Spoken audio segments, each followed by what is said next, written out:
নমস্কাৰ এই মুহূৰ্তত আহি পৰিছে ৰাতিপুৱাৰ কেইবাটাও বিগ ব্ৰেকিং নিউজ। আজি হৈছে 2 মে। গোটেই অসম তথা ভাৰতৰ বিভিন্ন প্ৰান্তৰ পৰা যুগুত হৈছে কেইবাটাও ৰাজনৈতিক খবৰৰ লগতে অৰাজনৈতিক খবৰ। আজিৰ আমাৰ প্ৰথম খুবেই গুৰুত্বপূৰ্ণ খবৰ হৈছে অসমবাসীৰ বাবে এটা ডাঙৰ খবৰ। হয় বন্ধু-বান্ধৱীসকল, কংগ্ৰেছ নেত্ৰী প্ৰিয়ংকা গান্ধীৰ গৰ্জনত মুখ বন্ধ হৈ গ'ল প্ৰধানমন্ত্ৰী নৰেন্দ্ৰ মোদীৰ। প্ৰধানমন্ত্ৰী নৰেন্দ্ৰ মোদীৰ বিৰুদ্ধে গজৰি উঠিল কংগ্ৰেছ নেত্ৰী প্ৰিয়ংকা গান্ধীয়ে। কংগ্ৰেছ নেত্ৰী প্ৰিয়ংকা গান্ধীৰ গৰ্জনত মুখ বন্ধ হৈ পৰিল প্ৰধানমন্ত্ৰী নৰেন্দ্ৰ মোদীৰ। প্ৰিয়ংকা গান্ধীৰ আক্ৰমণত দিশাহাৰা হৈ পৰিল সাহসীয় দল বিজেপি। মোদী চৰকাৰৰ বিৰুদ্ধে 5টাকৈ মহা বিস্ফোৰণ কংগ্ৰেছ নেত্ৰী প্ৰিয়ংকা গান্ধীৰ। প্ৰধানমন্ত্ৰী নৰেন্দ্ৰ মোদী আৰু বিজেপিয়ে দেশৰ সংবিধান আৰু গণতন্ত্ৰ শেষ কৰিব বিচাৰি আছে। প্ৰধানমন্ত্ৰী নৰেন্দ্ৰ মোদী মিছলীয়া মোদী অহংকাৰী বুলি এনেকুৱাকৈ হুংকাৰ প্ৰদান কৰিছে প্ৰিয়ংকা গান্ধীয়ে। যোৱা 10 বছৰে একোই কাম নকৰিলে প্ৰধানমন্ত্ৰী নৰেন্দ্ৰ মোদীয়ে। যদি সাহস আছে মোক উত্তৰ দিয়ক, নৰেন্দ্ৰ মোদীয়ে কি কাম কৰিলে? কাম কৰাৰ সলনি কেৱল কংগ্ৰেছৰ বদনাম কৰিয়েই সময় পাৰ কৰিলে মোদী চৰকাৰে। জনতাই কষ্ট কৰে কিন্তু তাৰ ফল নাপায়। প্ৰথম পৰ্যায়ৰ নিৰ্বাচন আৰু দ্বিতীয় পৰ্যায়ৰ নিৰ্বাচন শেষ হোৱাৰ লগে লগে ভয়ত কঁপিছে বিজেপি চৰকাৰে লগতে মোদী। নিৰ্বাচনৰ ফলাফল বুজি অযথা কথা কৈ ফুৰিছে প্ৰধানমন্ত্ৰী নৰেন্দ্ৰ মোদীয়ে। প্ৰধানমন্ত্ৰী নৰেন্দ্ৰ মোদীয়ে আমাৰ গান্ধী পৰিয়ালক বহুত অপমান কৰিলে।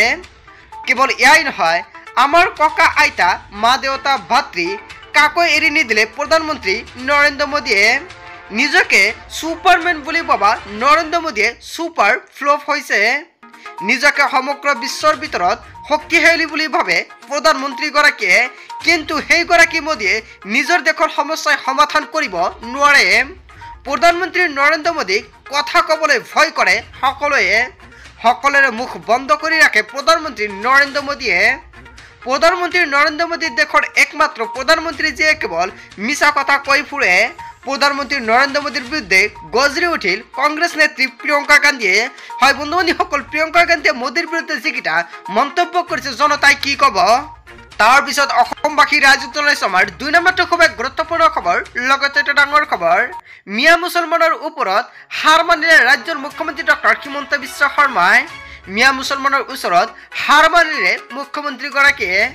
মুছলমানৰ ভোট নালাগে বুলি কোৱা হিমন্ত বিশ্ব শৰ্মাক লাগে এতিয়া মুছলমানৰ ভোট। মিয়া মুছলমানৰ ভোট বিচাৰি মুখ্যমন্ত্ৰী হিমন্ত বিশ্ব শৰ্মাৰ ভোট ভিক্ষা। মুছলমান ৰাইজৰ পদূলিত মুখ্যমন্ত্ৰী হিমন্ত বিশ্ব শৰ্মাৰ ভোট ভিক্ষা। তৃতীয় পৰ্যায়ৰ নিৰ্বাচনৰ প্ৰাক মুহূৰ্তত মুছলমান লোকৰ এইবাৰ শৰণাপন্ন হ'ল মুখ্যমন্ত্ৰী হিমন্ত বিশ্ব শৰ্মাই। গুৱাহাটী লোকসভা সমষ্টিৰ বিজেপি প্ৰাৰ্থী বিজলী কলিতা মেধিৰ হৈ ভোট ভিক্ষা হিমন্ত বিশ্ব শৰ্মাৰ। মুছলমানৰ ভোট অবিহনে গুৱাহাটীত নিৰ্বাচন জিকিব নোৱাৰে বিজেপিয়ে। কংগ্ৰেছক ভোট দি ভোটটো নষ্ট নকৰিব, আপোনালোকে বিজেপিক ভোট দিয়ক, কামত আহিব, এনেকুৱাকৈ মন্তব্য কৰিছে মুখ্যমন্ত্ৰীয়ে। যিমান পাৰে সিমান মুছলমান ৰাইজৰ বুকুৰ কুটুম হোৱাৰ চেষ্টা বিজেপিৰ। দক্ষিণ কামৰূপৰ সন্তুলি নিৰ্বাচনী প্ৰচাৰ চলাই মুখ্যমন্ত্ৰী হিমন্ত বিশ্ব শৰ্মাৰ এয়া এটা ডাঙৰ মন্তব্য।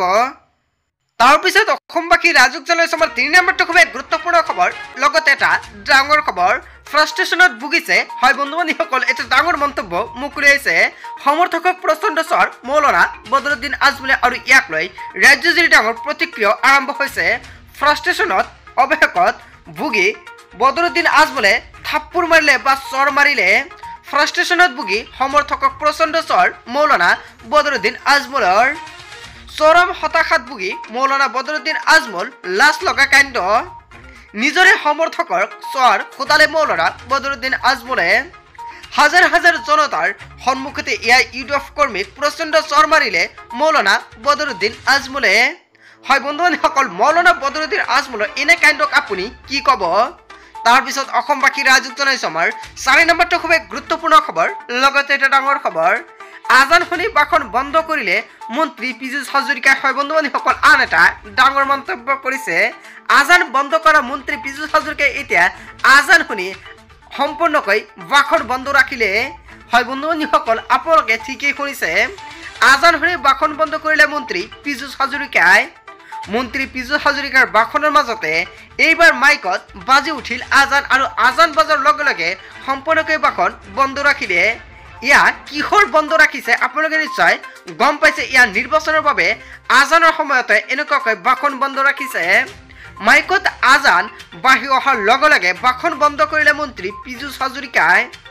বাক্সাত নিৰ্বাচনী ভাষণ দি থকাৰ সময়তে বাঢ়ি আহিল আজান শুনি ভাষণ ৰখাই দিলে মন্ত্ৰী পীযুষ হাজৰিকাই।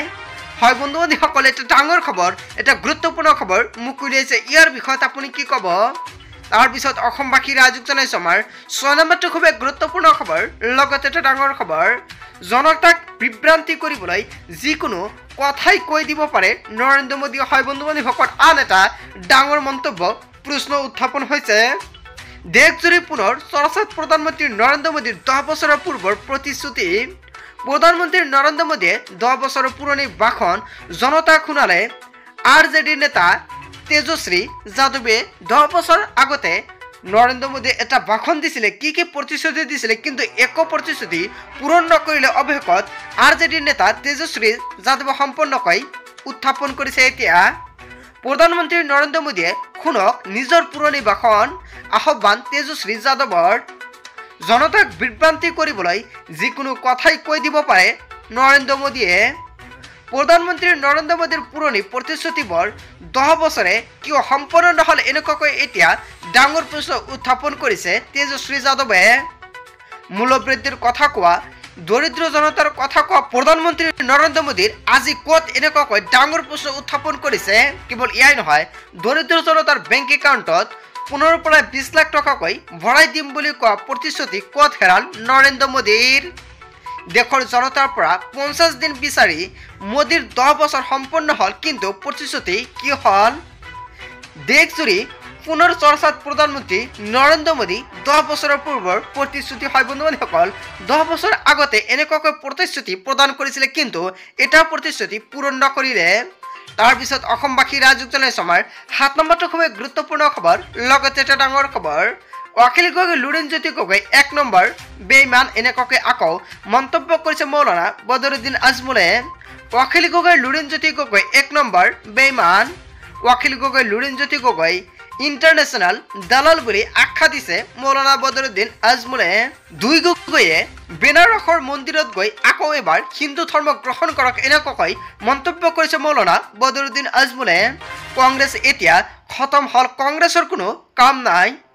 ভূপেন বৰা কাহানিও মুখ্যমন্ত্ৰী হ'ব নোৱাৰে। হয় বন্ধু বান্ধৱীসকল, ভূপেন বৰাৰ কাহানিও মুখ্যমন্ত্ৰী হ'ব নোৱাৰে বুলি এনেকুৱাকৈ কটাক্ষ কৰিছে ভূপেন বৰাক।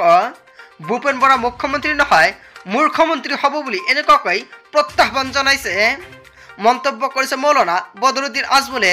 হয় বন্ধু বান্ধৱীসকল, মৌলানা বদৰুদ্দিন আজমলে যিকেইটা মন্তব্য কৰিছে আপুনি কি ক'ব? বন্ধু বান্ধৱীসকল, গোটেই অসম তথা ভাৰতৰ বিভিন্ন প্ৰান্তৰ পৰা যুগুত হৈছিলে কেইবাটাও গুৰুত্বপূৰ্ণ খবৰ। এনেবোৰ খবৰ নিতৌ পাই থাকিবলৈ চেনেলটি ছাবস্ক্ৰাইব কৰি ভিডিঅ'টো এটা লাইক কৰিবলৈ নাপাহৰিব। আজিৰ আমাৰ প্ৰথমটো খুবেই গুৰুত্বপূৰ্ণ খবৰ আছিলে অসমবাসীৰ বাবে এটা ডাঙৰ খবৰ।